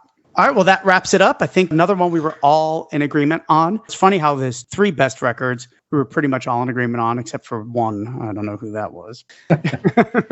All right, so now here comes the hard part. This was much harder for me than doing this. But Josh, you did have a question to ask before we move on to the top 10. Oh, yeah. I just told you guys one thing I wanted to address real quick after we got finished with this was I wanted to ask each of you which album was the toughest decision for you to choose the worst track on. Because some of these albums are just so consistent. You know, even with Patient Number 9, we've discussed it a million times. We love all the tracks anyway, but there's albums that are just so consistent, it's hard to choose a worst track. As great as Diary of a Madman is, we all agreed that Little Dolls was kind of the easy choice on that one. But which album was the toughest to choose from to pick the worst track for you guys? For me, without question, it was Osmosis. Because I don't even agree with my choice, but I had to pick something. I love it. What about you, Steve? Black Rain. Oh, great answer. I love it. Yeah, that's a good one. Mine is Osmosis and Blizzard, but Osmosis definitely was the hardest. It was a last-second decision. I didn't know what song I was going to go with.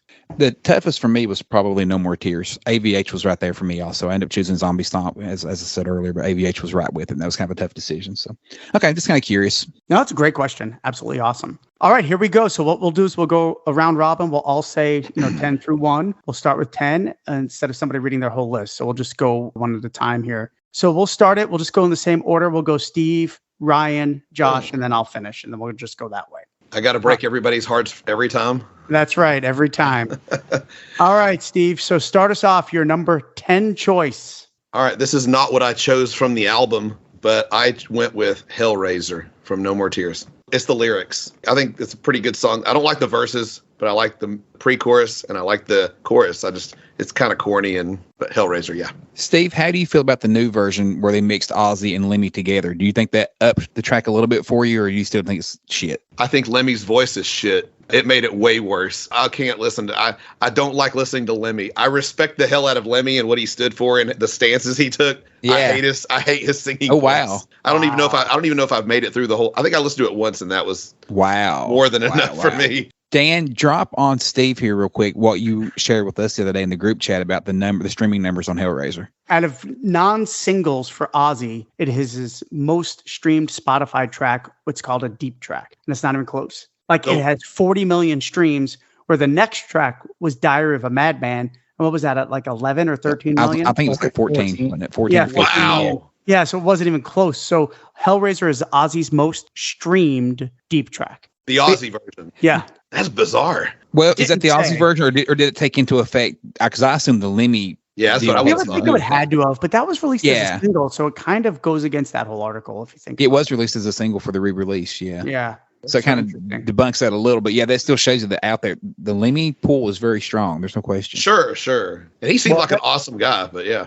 The Lemmy version was only released, a year and a half ago? There's no way that those X 10 million extra streams came from that. It's just, I don't know, there's something about that track for some reason. So yeah, and I think they played a lot on Ozzy's Boneyard. Yeah, has it been on a soundtrack or anything like that, or anywhere? It has the same songwriters.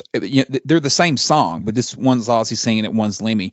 Yeah. I wonder if there's a chance that those numbers are combined from the Motorhead version and the Ozzy version somehow, where they're the same songwriters, same composers, same everything. If somehow or another, Take What You Want is Post Malone and Ozzy, and the numbers combine actually for the streams. I wonder if there's something similar with Hellraiser, even though they're different vocals. Yeah, I don't think so, because they're different. They're totally different takes, but maybe. Two different tracks. You know what I'm saying about the composers and such, though, all being the same. They could be what it is. Interesting. All right, Ryan. My number 10 is one of Dan's favorites, Never Know Why. Wow. It made your list. Interesting. It did. Wow. Yeah. Wow. Okay. Number 10 for me is from No More Tears, AVH. It did make my list. All right. This is where I think your guys might drop a little bit, but my number 10 is Crazy Babies. Definitely. A Suicide Solution, man. You said No, Crazy Babies. That's my number 10. All right, number 9, Steve. I didn't choose it from this album, but I think all three of you did. But I went with Goodbye from Ordinary Man. Okay, solid choice. I'm going to break your heart a little bit here. I'm going Time After Time. Wow. We know Ryan does not like that song. Number 9 for me, again from No More Tears, Zombie Stomp. Like I said earlier, I had those two right neck and neck, so they both hung out right there together. Wow, so you went AVH Zombie Stomp, 10-9. Wow, it's interesting, Josh. I like it. All right, my number 9 is, this was hard for me because I actually really like this song. And I would say the first 5 to 6 tracks are clearly these are my least liked Ozzy songs. But the bottom 5, I could have changed songs out here. And this one was painful for me to say, but I went Fearless from Scream. Yeah. Wow. Something about that song just doesn't move me too much. I tried to get it off the list and I just couldn't. It just Is it the chorus? Yep, Just that the kind chorus drives me crazy, to be honest. Yeah. There's not a bridge. It's just that chorus kills me. Ugh, I don't like it at all. All right, Steve, number 8. This is one that I did choose from the album that it's on. Sorry, Dan, but number 8 is Latimer's Mercy. Oh, I thought we were going a different direction. That hurts. Ouch. Ouch. Sorry. I'm gonna go. Sorry, Steve. The Almighty Dollar. Ooh. Ouch. That was a great lead-in I gave you for that earlier, though. It was radio gold. So my number 8 and my number 7, I have flip-flopped now 3 times, and I'm flip-flopping it again right now. So I'm going to go with Alive from Down to Earth. Ooh, ouch. I do like Ozzy's melody on that chorus, but ultimately it needed one more step forward that it never takes. So kind of bugs me. Wow. Ripping on my man Danny Saber. I love that track. All right, this is where I get the eye roll because it's going to happen on this track for sure. And I know Ryan is going to be the big one. Uh-oh. So I apologize. There's just something about this song that doesn't connect with me. It hasn't since day one. This is from Ordinary Man. And I think at the end of the day, it's not the song as much as Ozzy's performance. And I think Ozzy sounds really bad on this song, like bad. And yes, Josh, I'm sorry. And Ryan.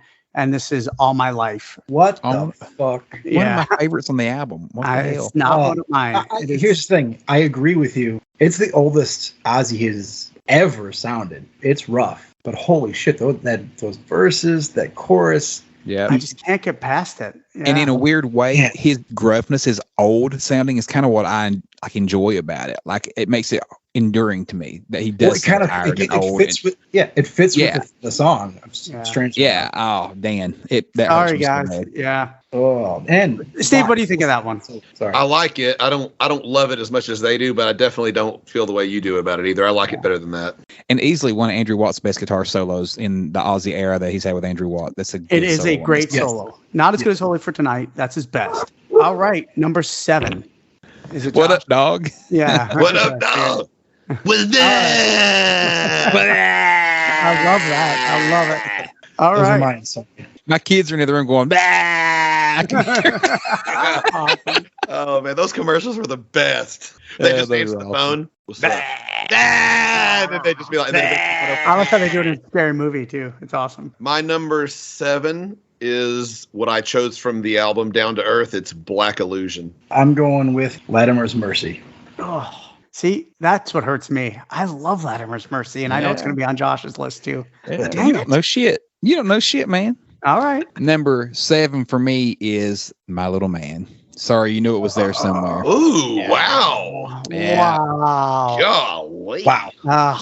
My number 7, my buddy Steve has already said it. I'm going Hellraiser. I am not a big fan of Hellraiser. Never have been. The combined version is much better. Okay. Yeah, the with Lemmy version. Maybe I should give it another try, I guess. But yeah, the original, not my bag. I think it's kind of boring. I don't like the riff very well either. But yeah, Hellraiser, my number 7. Number 6 is something I didn't choose from Ordinary Man. And I chose this kind of for the dumb lyrics. Although it's got a kick-ass bass intro, I chose Eat Me. I don't hate it. I do think it's a pretty cool song, but it's the lyrics are really stupid to me, and I don't like the way the chorus sounds. Ozzy lyrics again. Yep. Yeah. What do you got, Ryan? AVH. All right, number 6, AVH. I think that's a very valid choice. Number 6 for me, I won't say I don't know what I'm doing by picking Latimer's Mercy, number 6. Oh, you fucker. All right, so this is where I get my revenge. I think you guys are going to get mad at this choice, too. Uh-oh. Yeah, so my number 6 is definitely a left field choice. Was not my pick when we went through the album, but for some reason the song has gotten worse for me over time. And that is the lead track, the opening track from 2010 Scream. That is Let It Die. Oh, wow. Yeah. Yeah, that doesn't shock me because you told me the other day that you're just not big on that one. But man, I just don't agree with you. All right, we got our top 5, and this is where it gets much easier for me. Let's go, Steve. You start us off with the top 5. I mentioned on patient number 9 that having a song with Tony Iommi and then another one with him that is completely subpar is not a good idea. So I went with Degradation Rules at number 5. Wow, that's really high. Man. That's crazy. All right, Ryan, what do you got? I'm going to go with Alive. Oh, wow. my God. I didn't realize that was not well liked. That's Me either. crazy to me. Interesting. Wow. All right. Yeah. Number 5 for me, I did reference it earlier, even though it wasn't my pick from the record. I go with 11 Silver. Wow. It just always fell flat. It was the up-tempo rocker that album needed, but it fell. I just never connected with it. I don't like the effect on Ozzy's vocals at all. Let me just tell you this, though, and I mean this from the bottom of my heart. That is one of Zach's best guitar solos of his career. That solo. Oh, yeah, it's shredding. Insane. That's Absolutely. like his version of Over the Mountain. I cannot get over how good that guitar solo is. He is killing it. Yeah, and it's lightning quick. It is so good. All right, so the top 5 for me, I think, are set in stone, where those 5 I just mentioned, I think all of us, it could change for sure. I had a couple of tracks that didn't make my list that could make it on some days, but these top 5, I think, are pretty much always going to be in my top 5 worst Ozzy songs. So number 5 for me is Trap Door from Black Rain. Wow. Oh, Yeah. wow. I forgot about Trapdoor. Damn it. I like 11 Silver better than Trapdoor. Well, Shit. I was so confused because Trapdoor was your pick. Yeah, so I'm gonna go ahead and say number 5 for me is Trapdoor. I just forgot. Okay. Okay. There we go.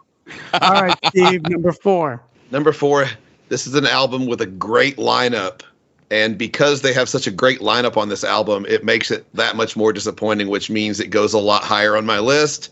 Crazy. Oh, wow. Crazy Babies, yeah. I'm going to go with the dud. That is Thank God for the Bomb. Wow. Oh, Two God. Ryan from The Ultimate Ouch. Sin. Yeah. Number 4, Ryan? Wow. Yeah.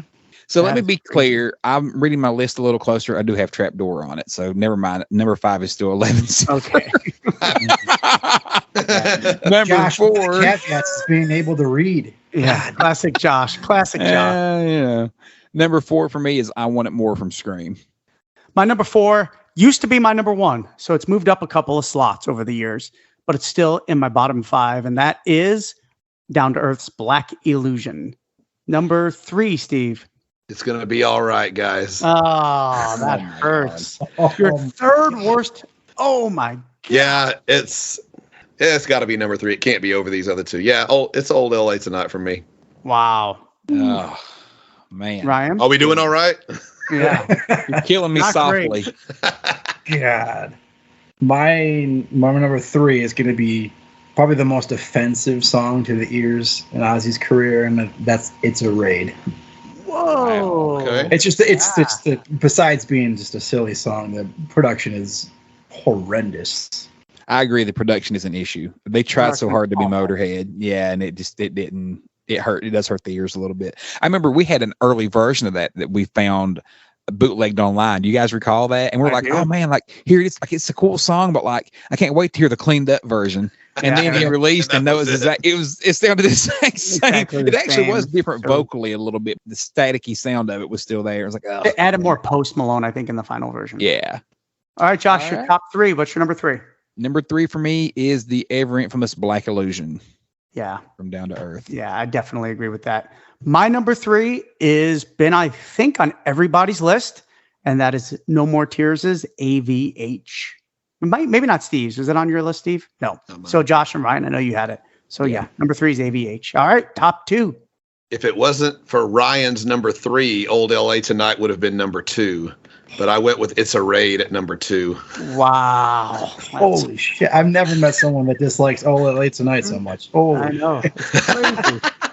It's crazy. I'm impressed, honestly. It's a skipper for me. I just skip it. I don't listen to it anymore. I know I'm sorry. I told you I try whenever I listen for you guys. Did you just flip me off? Who? No, Josh. I was biting my fingernail. He was Yeah, he's he was like fucking this, biting his fingernail. I really was biting my fingernail, but yeah, it looked like it. Yeah. Whatever, you deserve it, man. My number 2, Black Illusion. Okay. Definitely not well liked. Number 2 for me, alluded to it earlier, it is Trapdoor. It was on my list. There it is. What Wow. do you know? Just Funny. never did click from day one. Even with the excitement of the album being fresh, it just never clicked on this one. So my number 2, I get to pay Steve back a whole hell of a lot with this one, is I Want It More from Scream. Yeah. How does that feel? All right, Uncle Steve, what is your number 1? What is Ozzy's least like song? In my book, you got this lineup and you put out this song. I know what it is before you say it. You but go ahead. better know what it is. I know what it is. It's a song that Ryan himself earlier even said another song should have been put in its place on that album. My number one least favorite Ozzy song ever since the 80s.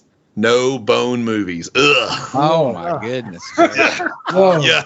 God. I knew it. Me and Steve have talked already. Oh my goodness. Yeah, that's A part of it is the lineup. You got Bob Daisley and you got Randy Rhoads and Lee Kerslake and Ozzy Osbourne in 1980. yeah. And that song made the album. Yuck.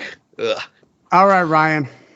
I'm not going to say any kind of catastrophe like that, but this is one, if I never heard it again for the rest of my life. Over the mountain. We know, Ryan. Spit it out. Man, I look like such a shithead to so many people, I'm sure.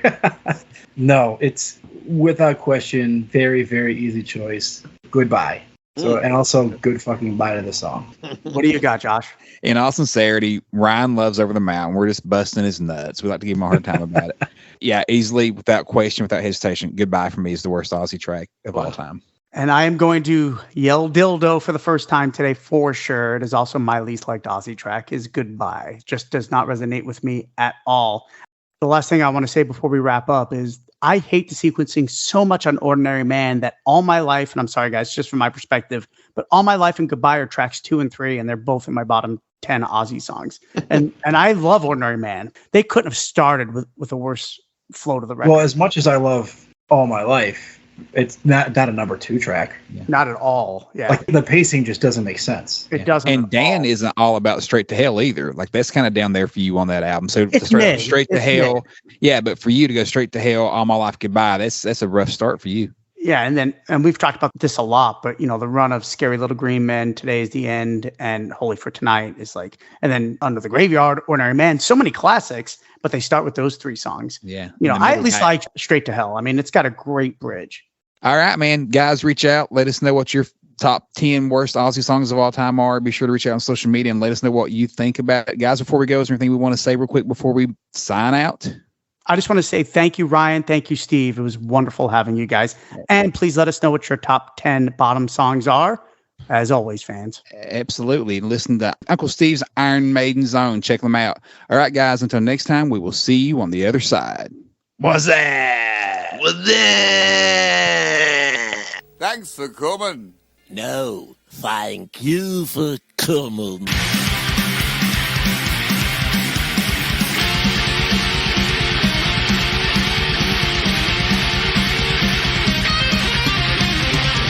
And also with us today, he's not only your uncle and my uncle, he's everyone's uncle. It is Uncle Steve from the Iron Maiden Metal Zone podcast. I didn't say that right, did I? The Iron Maiden Zone podcast, isn't it? Uncle Steve's Iron Maiden son. I knew that right before I freaking said it. That's funny. That's funny. Here we go. From Uncle Steve's Metal...